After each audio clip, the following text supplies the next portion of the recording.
Hi everybody. It is November 1st. Happy November.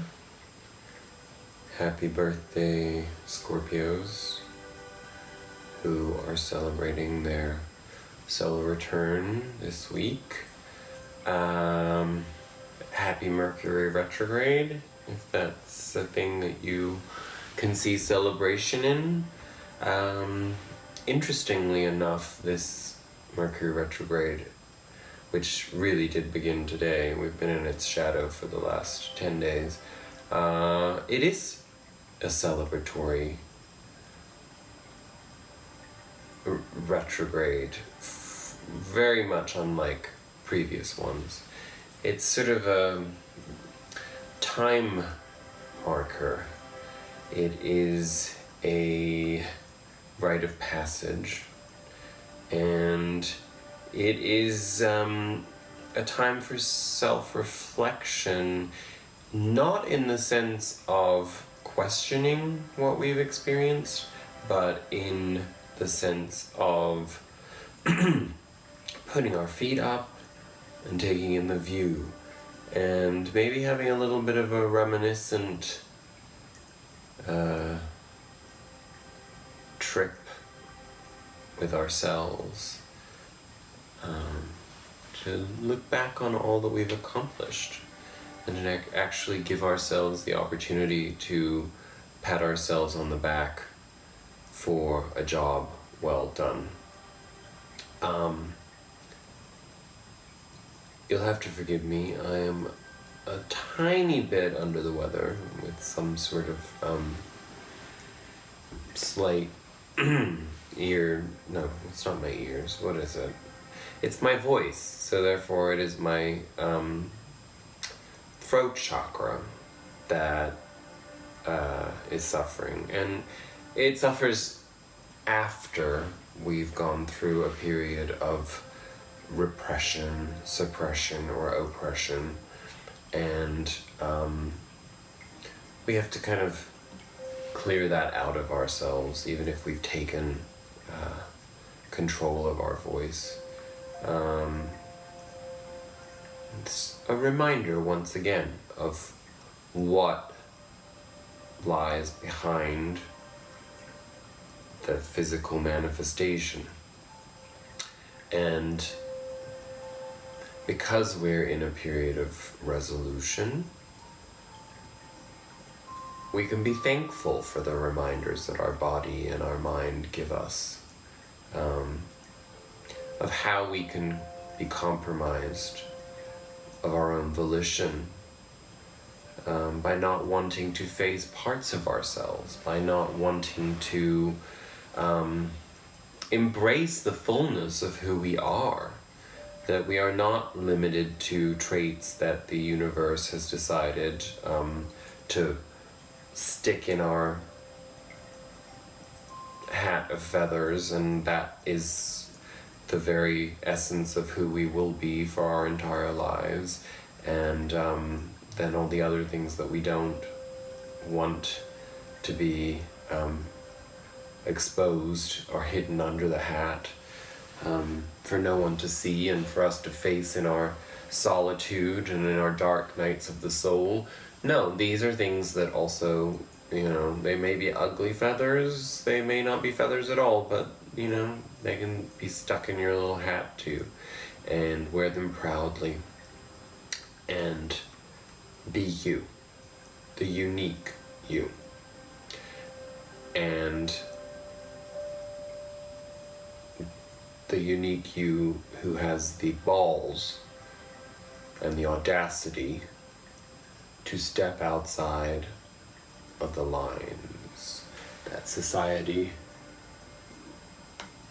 may have imposed upon you, and that may have kept you small, and that may have kept you from being able to fulfill your destiny, or to reach enjoyment of fundamental aspects of what your body and mind have been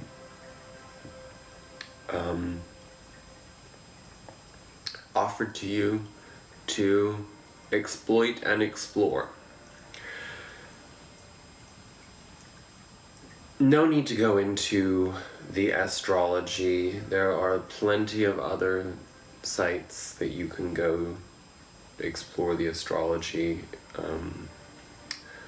on, and I really find that at the moment people are talking in circles anyway when it comes to astrology, because while there are sort of key Neptunian transits, obviously there's the Mercury retrograde, obviously we are in Scorpio season, obviously we are moving towards some very beautiful aspects between Venus and Jupiter. We are moving into some funky Martian energy that, you know, it won't be so funky actually if you've been clearing that throat chakra and you've been giving yourself the opportunity to stand in your truth and to accept yourself for who you are and to have the courage to change what you can about yourself if it's getting in your way. It won't be conflictual Martian energy, but it may be an emboldened Martian energy. So you may find yourself, you know, like at the moment, given that we're still in that Saturn shadow, we're still in that time dimensionality that doesn't seem to quite measure up to our normal flow of how we measure our accomplishments and our activities and our feelings. We're still in this sort of timelessness and this sort of there's parts of ourselves that are wanting to expand, and we're not quite sure why we're having the feelings, but not 100% able to put them into play.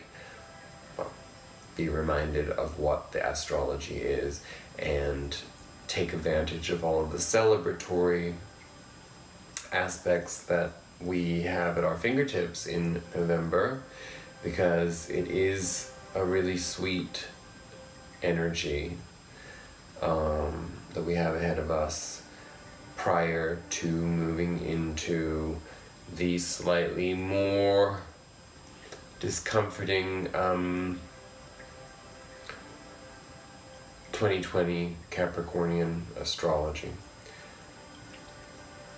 Again, let's be clear, that energy is not individualistic necessarily. Hello, Henry. It is, in fact, something that everyone will be experiencing in the collective.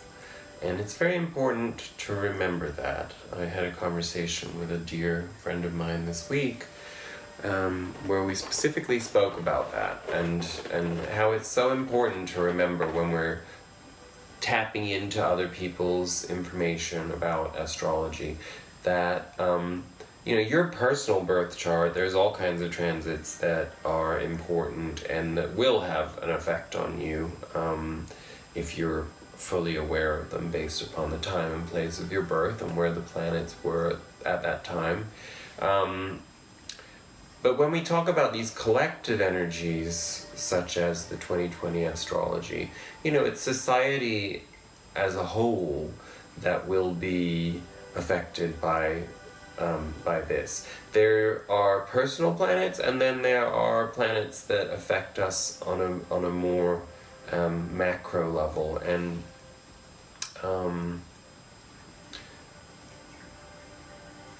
of course these do trickle down to us on an individual basis, because naturally we are affected on the micro level by what happens on the macro level.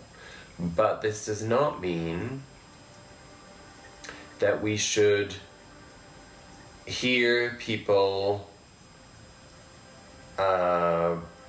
prophesizing doom and gloom on a societal level via the concept of the breakdown of power structures in 2020 as personal harbingers of destruction. We all have free will, and we all have the ability to elevate ourselves even when shitty things happen. It's how we experience them that dictates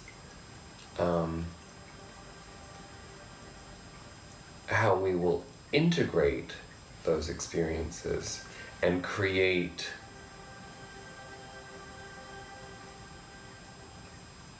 new developments in our lives. So it's very important to remember that. Henry, are you determined to knock a card off the table? You're very, very sweet, really. What on earth? Ugh, God, your hair is going all over me. I love you, yes. Now let's focus. Cats are very, very sensitive. And, Henry knows when a camera is on him, let's put it that way. Isn't that right, mister? Isn't that right? Anyway, back to this week's reading. I'm going to start by letting you know that our underlying energy was the Four of Wands. This came out multiple times. I kept putting it back in because I'm always wary of this card in this deck because it has a slight fold in it, because once I accidentally crumpled it doing readings, and so it does tend to have a distinct feeling to it. But I kept putting it back in, and it kept coming back out, and specifically as the underlying energy. So this is once again exactly what we were just talking about, the notion of being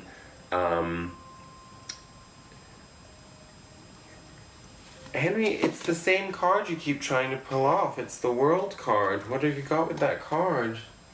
It's okay, but really, please, can you avoid doing that? That's the very end of the reading. We're not there yet. Four of Wands. This is a very, this is a timestamp card. This is to let us know that we're celebrating having reached a graduation point on our journey. I'm pretty sure that's what last week's reading was all about, so it makes sense that we're in this energy, but we're actually able to enjoy it right now. I hope that's the case for you, and if it isn't, think long and hard about that and try to see how you can bring celebration and enjoyment into this moment while we're still in an observational period and a retrospective, introspective period. It's no longer time to be thinking about the what ifs or the whys and why nots of the past. It is what it is. We accept it. We find the benefits from it, and we let go of the remnants of anything negative, and we celebrate because we are setting the tone and the foundation of what is to come. We start the reading out with our past energy as the Two of Swords, and interestingly enough, each layer of cards in terms of the time evolution starts with a card or is demarcated by a card of decision and choice. We have the Two of Swords in the past, we have the Lovers in the present, and we end the reading in the future with the Two of Wands. Now, each card represents a a decision and a choice, but each one is a different type of decision and choice. We'll start with this, because that's where we were at the very beginning of the reading in the past. The Two of Swords is the blindfolded choice. It is the idea that we found ourselves faced with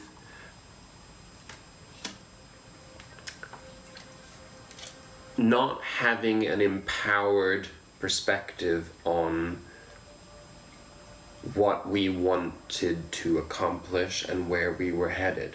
We were coming from a place of not having the answers necessary in order to make informed choices, and this was clarified by the Four of Cups in reverse.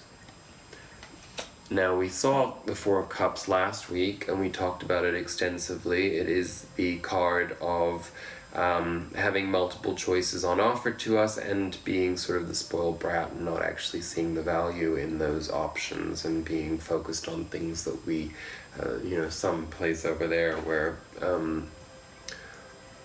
they're out of reach. And the fact that this is reversed seems to be the idea that that was what blindfolded us in not being able to make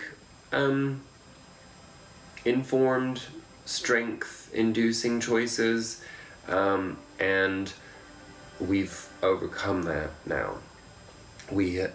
In that process of making the choice, we overcame the indecision that was in alignment with not being satisfied with the choices on offer. I'm not sure how that alignment took place for you, but I can certainly relate to that myself. It is very much about the narrative that we tell ourselves and others about who we are and what our limitations are and what our strengths are, and really take the time to think about that if you find yourself struggling, because most of the time you will find that your struggles stem from your own narrative. They stem from the story that you have become so attached to that doesn't actually serve your higher purpose or your happiness. This was followed by the Ace of Pentacles, card of a brand new opportunity coming in, particularly in the realm of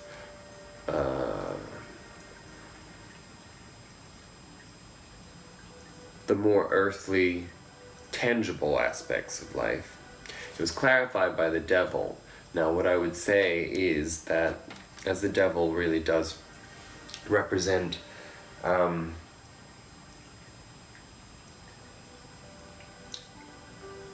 obstacles, it's really what gets in the way of our continued evolution. It's like in the tarot, as you know, the major arcana reveal the soul's journey.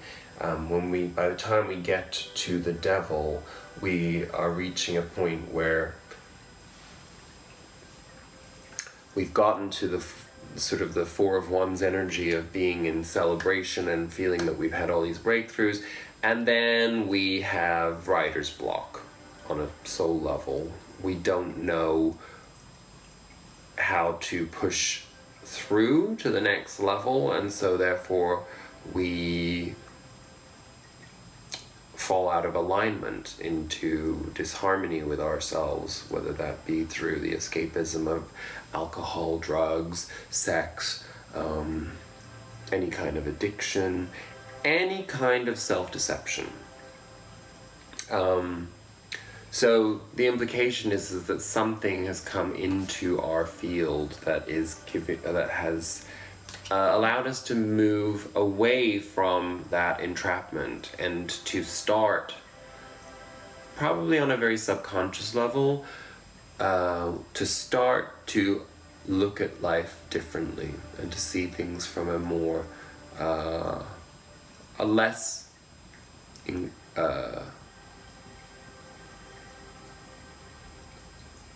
stifled place. We then have the High Priestess coming in alignment directly after the Ace of Pentacles and the Devil, probably implying that as it was clarified by the Strength card, Fortitude in the Hermetic Tarot deck, that it is coming into that alignment that we talked about last week of darkness and light, understanding that we have to embody both in order to grow on our journey, and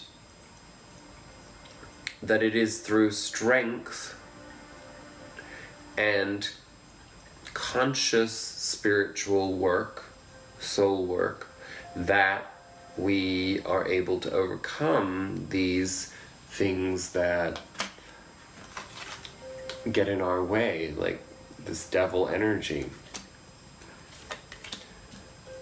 How have we allowed ourselves to play small? How have we allowed others, again, not blaming others, we have to take responsibility for it, but how have we allowed others to keep us small via these narratives that we have told other people, and then when we want to grow beyond those narratives, we perhaps find ourselves stuck if we don't believe in ourselves, because other people hold on to the narratives that we have told. Other people don't like to be challenged by our own change, because when we change, and we change our narrative, that is uncomfortable for other people who are not in the mood to change, because they don't actually, that you're forcing them to change something.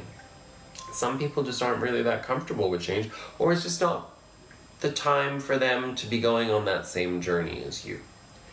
And we have to be accepting of that by, again, accepting this darkness and light within ourselves, and then extending that through strength and generosity of spirit to other people, in accepting that each one of us is on our own soul journey, and therefore we have to give the space to others to evolve as they wish and at the pace that they wish to evolve at. It's a non-egoic evolutionary process, and only when we are attached to our egos do we fall into disharmony. For example, of how another person is attached to a past narrative that no longer serves us. Does it matter to you personally if you have reinvented your narrative and you have a new path to walk on? No, it doesn't.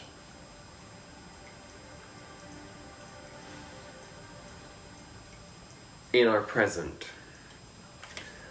we had, as I was discussing at the beginning of the reading, the Lovers, another card of choice and decision, clarified by the Lovers. So we can't really get too much more insight into that other than it being a double reinforcement of what this card represents. The Lovers, as we may have discussed before, I'm pretty sure, the qualification of that choice is that we realize that the choice is not really a choice, because we will always, the right choice is always the one that is the one that we love, the choice that we love.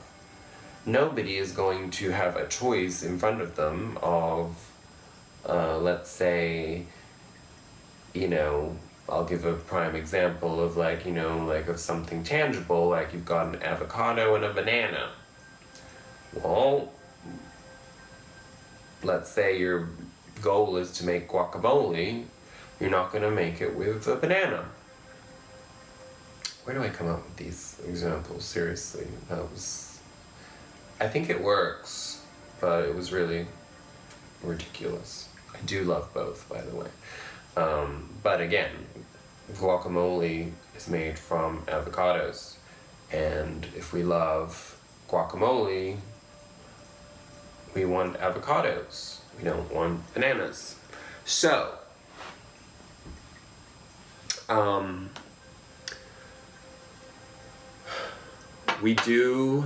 we make our choices based on what we love. We follow the path of what we love.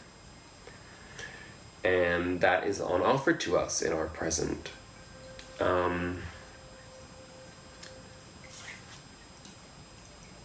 it came followed by the Three of Pentacles, which is the card of balance of the heart, soul, mind, and body. It is actually the Holy Trinity, but I'm not Christian, so but this is the way to understand it, is the balance of the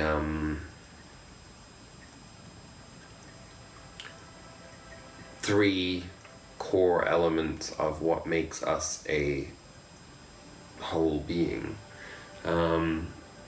It is also a card of community, of interaction, peaceful, harmonious, and fruitful interactions with other people. It's also a card of accepting our place, in the sense that we have the humility to be able to accept help from others, to understand that others have, again, it's this non-egoic practice of understanding that when someone else knows something, when somebody else has knowledge to share, we accept it as a gift.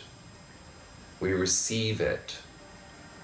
We don't fight it, and we don't feel threatened by it, because everyone is on the same journey. And some people may be at a level 2, and others at a level 5, and others at a level 8. But you know what? Whether it's through multiple lifetimes, if you believe in reincarnation, or whether it's just through the actual tangible existence that you have had in this particular body, we're all born the same way, and we all die the same way. And what happens in between is just there to guide us along to learn the lessons that life has to learn, and to experience the experiences that life has to offer. And that only exists through light and dark being accepted within us and within our experiences. And so when somebody else has had experiences of lightness and darkness that they can share, that enlighten our own path and journey, we accept it with grace. Again, it was clarified by the High Priestess, so we go back to the same energy of that light and dark. Remember that when you feel out of alignment with other people, because most of the time, if we can just extend to those other people the belief that they are doing whatever they're doing from a place, from their heart, whether that be a reaction or a solution, it comes from the heart most of the time in people, unless they're downright like evil and awful and just like out to fuck people over. But hopefully you've reached a point in your life, if you're watching this kind of a video, where you no longer allow those types of people to come into your space or to affect you.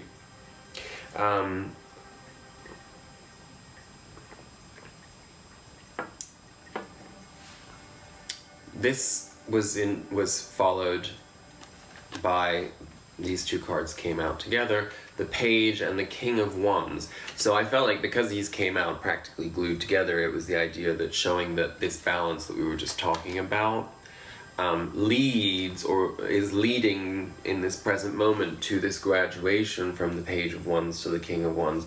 Page of Wands is, it's like the childlike, the inner child in its full,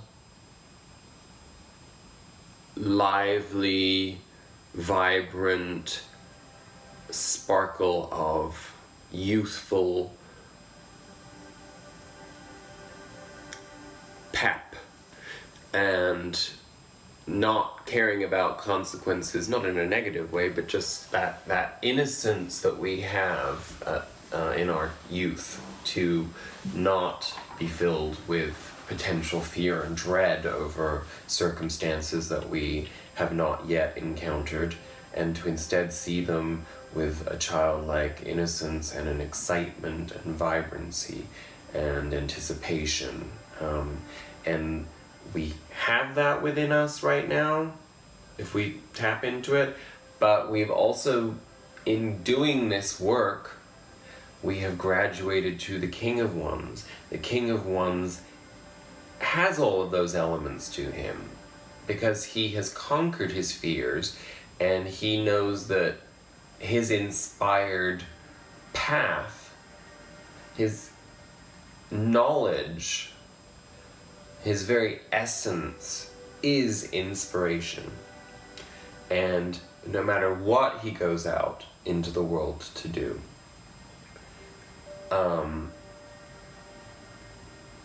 he's an absolute within himself. He does not, whatever he encounters on that road ahead is merely decor. It's merely an attribute, an accoutrement,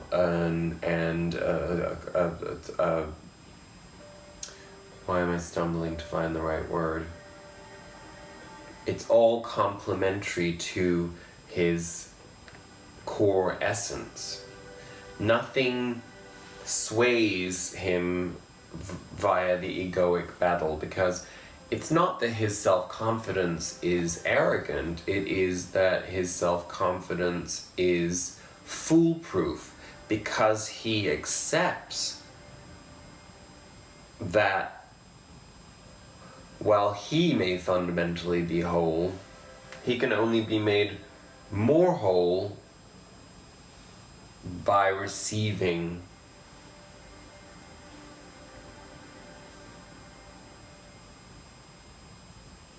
from every experience that comes his way. And this was clarified, these two cards came out together too, by the Empress and the Sun. So the Empress is the card of fertility. It is well, to me, it is the female counterpart to the King of Wands, in the sense that the Empress is the embodiment of knowing her full power. So again, it's the yin and yang and the divine masculine feminine being reflected in this graduation process. And of course the Sun is pretty much the most glorious card in the deck, shining its warmth and light onto that process and feeling fully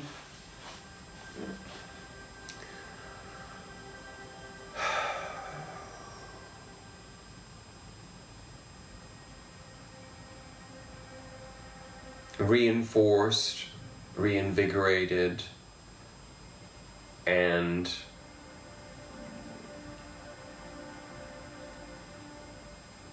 content within ourselves on this journey. Knowing our power and knowing the power of others, knowing our place in the universe as these tiny little contributors to the whole of the universe, the infinity of the universe. Understanding that not as a correction of an egoic process, but instead a reinforcement of a soul level celebration of life, knowing that it's a gift that we get to be one tiny piece of a giant process that we get to choose to fill with love and light and passion and good fortune and possibility, expansiveness. And what do we see? How does that manifest in the outside world? Well, in our future energies, we're led directly into that Eight of Cups again, which is, again, traditionally, we always perceive the Eight of Cups as walking away from something that has been disappointing. But as we discussed last week, because we did have this last week as well, I think earlier on in our reading, the Eight of Cups is a card of movement. It's simply, because the cups are our emotions, it is about that resolution within ourselves that we have experienced what we can in our current path, where we have gotten to thus far, that we're in that situation of celebrating how far we've come, and then having the courage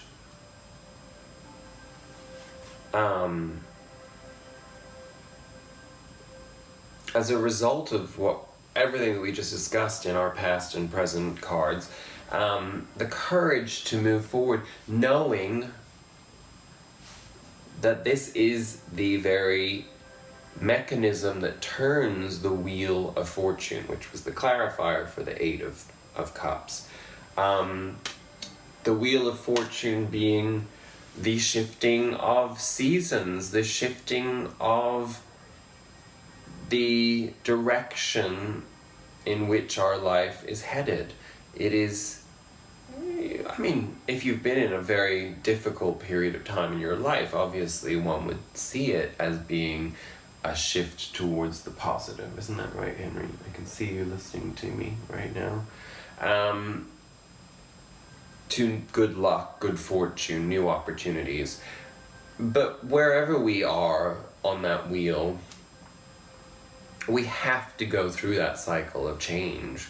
And as we just said before, when we're in complete balance with ourselves, when our heart, mind, soul, and body are in full alignment with the universe and with those around us, whichever way the wheel shifts is going to be an opportunity for growth and expansion. We only have a finite period of time in this body, and so every shift and change is an enormous gift. It means that we're still alive, and that we still have that we still have the opportunity to channel our faith into further growth and into redefining our experiences in new ways, to take what we've learned, to take what others have taught us, and manifest it into a brand new reality. But in any case, everything about these future cards is pretty positive. We have, immediately following that, the only slight bump in the road, which was again this Five of Swords that we had last week, but it was clarified by the Two of Cups, which is, for some it's the soulmate card, for others it's a reconciliation card. It is in any case a card of union, and because we actually got the Two of Cups as the next card in the reading, this is how I'm going to interpret this and explain it to you. This egoic need to be right, to win other people over, to have the loudest voice in the room, to be validated through a sense of egoic victory. This has ended. Every time you found yourself in conflict in the last year of your life, 2 years of your life, however long you want to go back in your life, Study that, sit with it, think about what your purpose was in that. What were you trying to accomplish? What did you accomplish, if anything, other than the realization that these are empty victories that come from this type of disharmonious contextualization of human intercommunication. This Two of Cups is here to clarify to us that this is the lesson learned. This is where we go. We find ways of finding union with other people. We find our commonality with them so that we can be at peace with them. When we inevitably go on our merry way to find new horizons. And the fact that then after that we got the Two of Cups separately in succession to the clarifier of the Two of Cups on the Five of Swords tells me that we are coming into a new form of union, a new form of interconnectedness in our future, that will actually be a catalyst to our fulfillment. Everything in life requires change in order to be contextualized and experienced as a part of the whole journey. And we end the reading on the Two of Wands, which is that final of the trifecta of decision cards. But the Two of Wands is the informed decision. It's no longer about being blindfolded in that decision and not having the tools to make the decision from an informed and enlightened place, nor is it finding ourselves in front of choices that are not real choices because we know what we love and we have to listen to ourselves. It is instead the Two of Wands, which is having the world in our hands, knowing that any decision we make is the right one because we have that balance within us, that strength, that fertility, that self-confidence. It's a learning curve. It's an evolutionary process, no matter which path you go down. But there's beautiful choices on the horizon. Opportunities, clarified by the Eight of Wands. This is a card of travel. This is a card of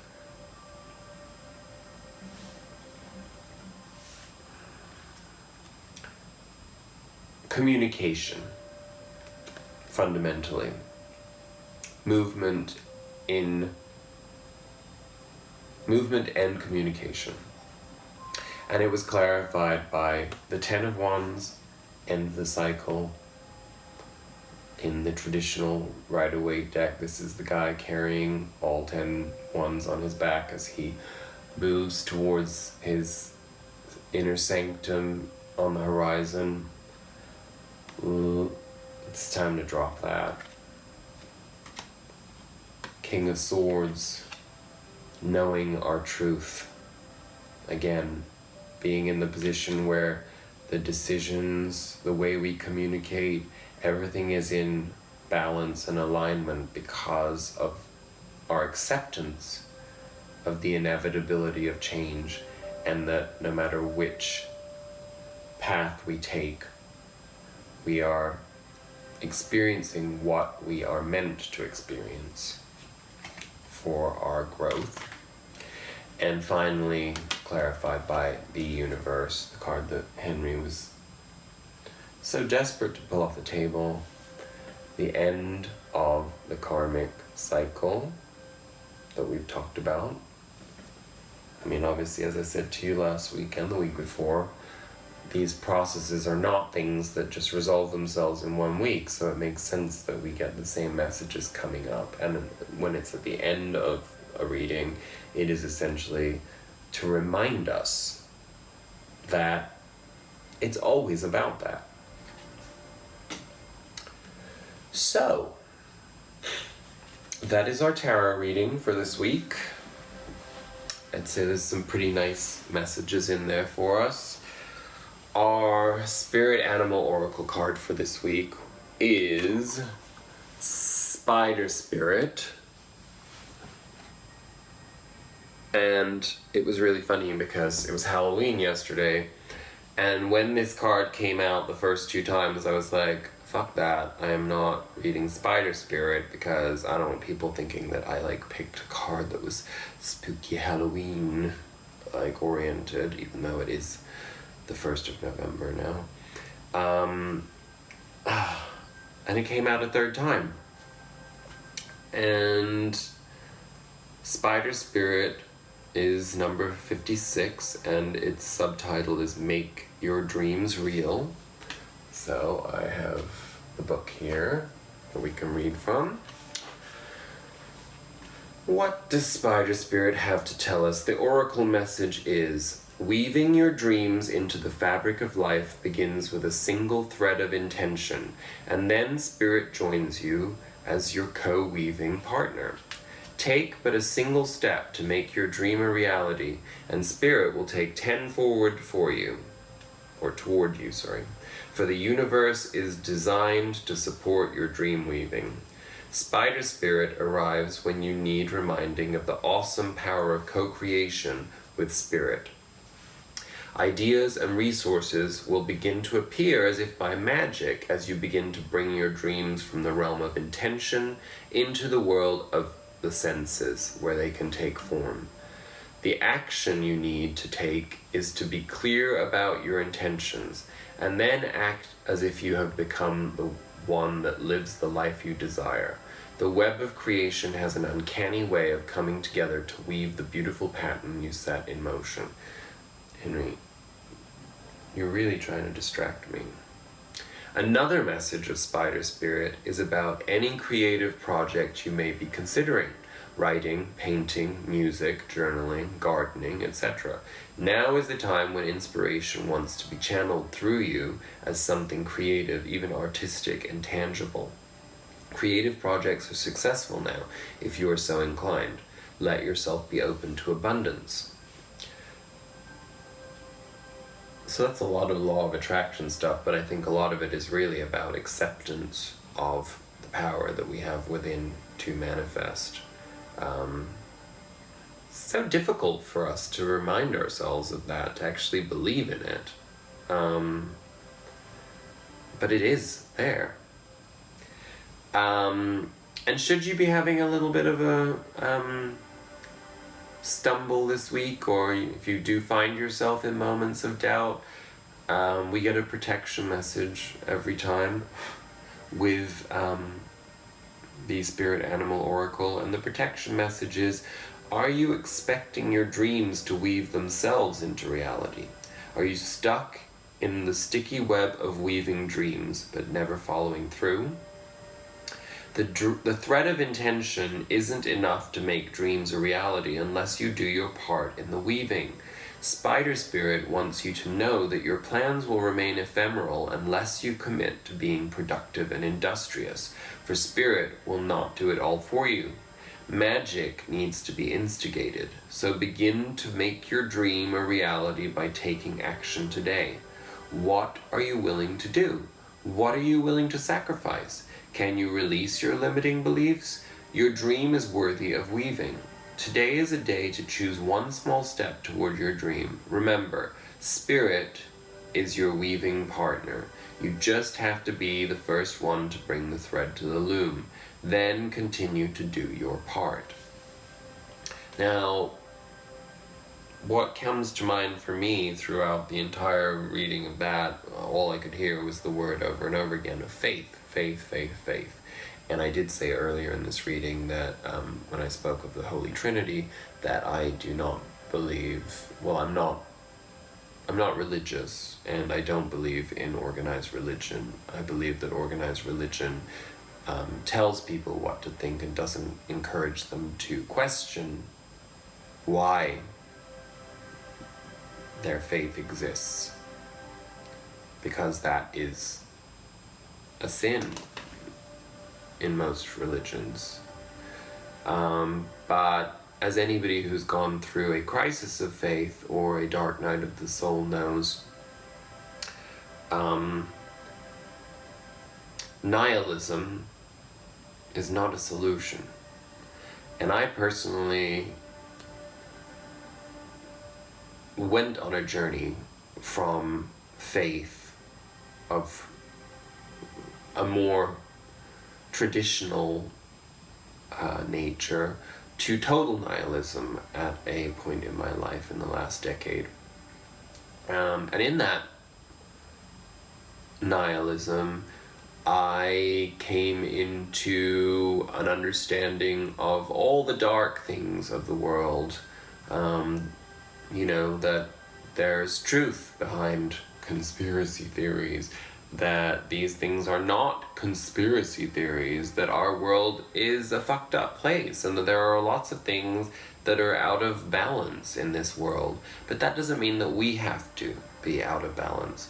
And when I understood that, and I came to a different understanding of faith, I became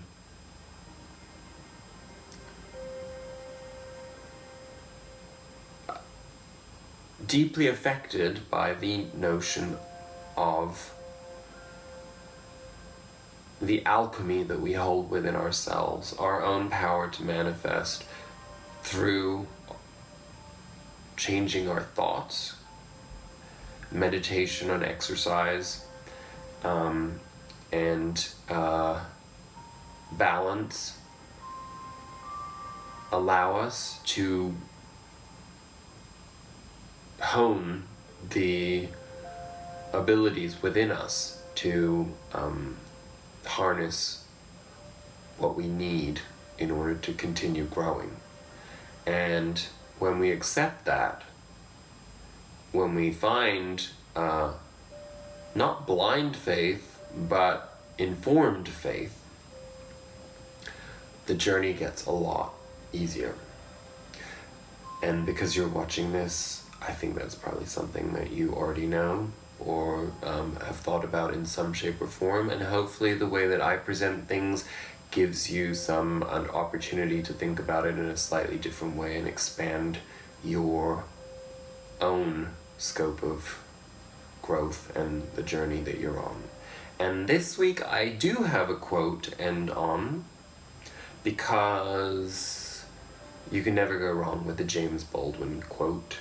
And there's so many that are, this man was so full of wisdom in an observational sense. One of the great writers, but more predominantly one of the great philosophers of the 20th century. And the fact that he was African American, and the fact that so much of his philosophy was derived from adversity and overcoming adversity, and the beautiful spirit that he had in the face of adversity, to not succumb to bitterness, to cynicism, to nihilism, and to find fundamental truths to share for generations to come. I will always pay homage to him. So, here goes this week's message. Everybody's hurt. What is important, what corrals you, what bullwhips you, what drives you, torments you, is that you must find some way of using this to connect you with everyone else alive. This is all you have to do with it. You must understand that your pain is trivial, except insofar as you can use it to connect with other people's pain.